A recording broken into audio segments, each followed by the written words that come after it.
সুপ্রিয় দর্শক আসসালামু আলাইকুম, কেমন আছেন সবাই? আশা করছি ভালো আছেন। বরাবরের মতো আবারও চলে আসলাম নতুন একটি রেসিপি নিয়ে। যেহেতু সদ্য কোরবানি ঈদ হয়ে গিয়েছে, সবার ঘরে কম বেশি মাংস তো অবশ্যই থাকবে। তো আপনারা দেখুন, এই ধরনের রেসিপি কিন্তু খুব সহজেই তৈরি করে নিতে পারবেন। যখনই ইচ্ছা করবে তখনই কিন্তু এত সহজভাবে এত সুন্দর একটি রেসিপি তৈরি করে নিতে পারবেন। তো দেখুন, আমি কিন্তু এখানে ঝুরো গরুর মাংসের চাপ তৈরি করব। তো এটা কিন্তু তৈরি করা খুবই সহজ, আর এভাবে কিন্তু এটা লুচি বলুন, পরোটা বলুন, যার সাথেই বলুন না কেন, পুরি বলুন না কেন, খেতে কিন্তু দারুণ লাগে। তো রেসিপিটি ভালো লাগলে অবশ্যই একটি লাইক, কমেন্ট, শেয়ার এবং চ্যানেলটিকে সাবস্ক্রাইব করে পাশে থাকবেন। তো দেখুন, এখানে আমি 800 গ্রামের মতন গরুর মাংস নিয়েছি, আর এই মাংসটা কিন্তু একটু রানের মাংস নিয়েছি। ঠিক মাংসের পিসগুলো এভাবে কেটে নিতে হবে, পাতলা পাতলা করে এভাবে কেটে নিতে হবে। আর এটাকে এখন আমি এভাবে দেখুন একটু থেতো করে নিব। তো এখানে যদি আপনাদের বাসায় হ্যামার না থাকে তাহলে এভাবে শিলপাটার সাহায্যে এভাবে একটু থেতো করে নিতে হবে। তো দেখুন, আমি হালকা করে আস্তে আস্তে একটু শিলপাটা দিয়ে এভাবেই কিন্তু একটু থেতো থেতো করে নিব। এপিট করে আবার এটা উল্টে নিব, উল্টে নেওয়ার পরে একটু আবার এভাবে থেতো করে নিতে হবে। তো দেখুন, মাংসের পিসগুলো কিন্তু বেশ বড় হয়ে গিয়েছে, আর এভাবেই কিন্তু আমি সম্পূর্ণ মাংসগুলোকে দেখুন একটু থেতো করে নিয়েছি। তো এখন আমি এখানে কিছু মশলা দিব। তো দেখুন, এখানে আমি 1.5 টেবিল চামচ আমি এখানে আদা রসুন বাটা নিয়েছি। তো সমান সমান করে আমি এখানে আদা রসুন বাটা সমান সমান করে 1.5 টেবিল চামচ নিয়েছি। আর এখানে পেঁপে বাটা নিয়েছি 1 টেবিল চামচ।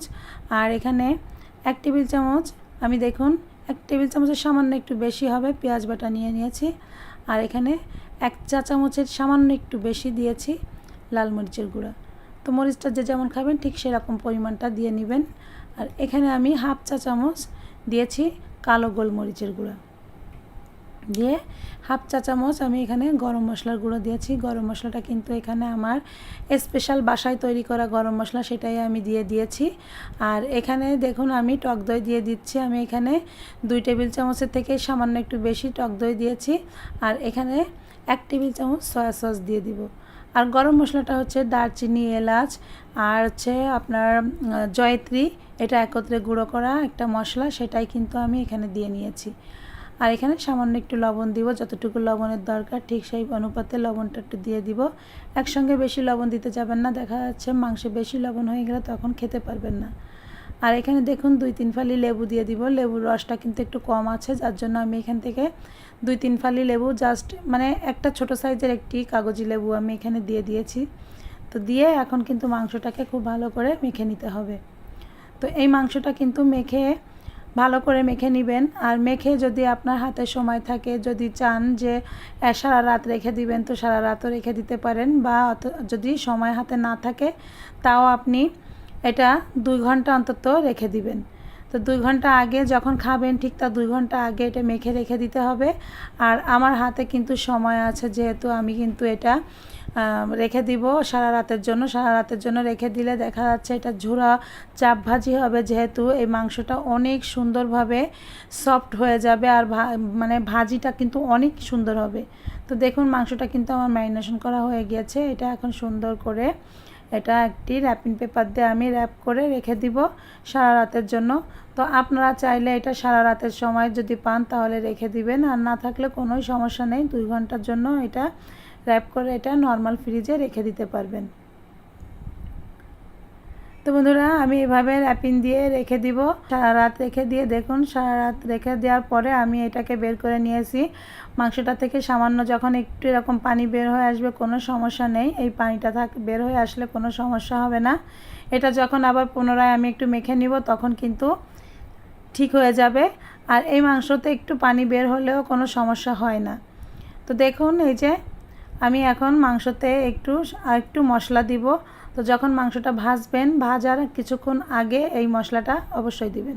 তো দেখুন, আমি একটু উঁচু উঁচু করে 1/2 চা চামচ আমি এখানে জিরার গুঁড়ো নিয়েছি। তা এই জিরার গুঁড়োটা কিন্তু ভাজা জিরার গুঁড়া, জিরাটা টেলে এটাকে গুঁড়ো করে নিতে হবে, আর সেই ভাজা জিরার গুঁড়োটা এখানে দিবেন, এর স্মেলটা অনেক সুন্দর আসবে।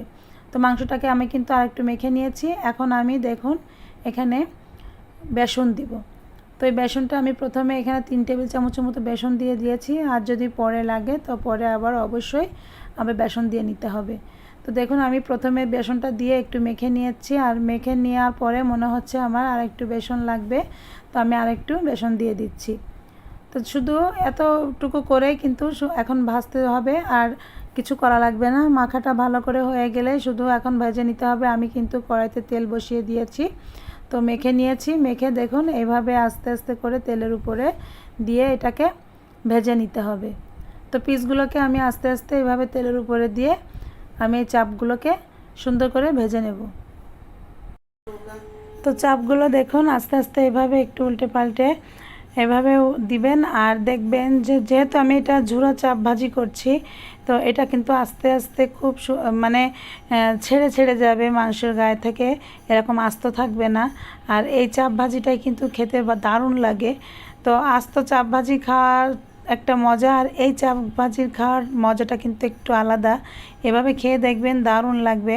তো এরকম সঙ্গে পুরি, দেখুন পুরিটা অনেক সুন্দর লাগবে পুরি দিয়ে আর লুচি দিয়ে। তো আপনারা চাইলে লুচিও বানিয়ে নিতে পারেন বা পুরিও বানিয়ে নিতে পারেন।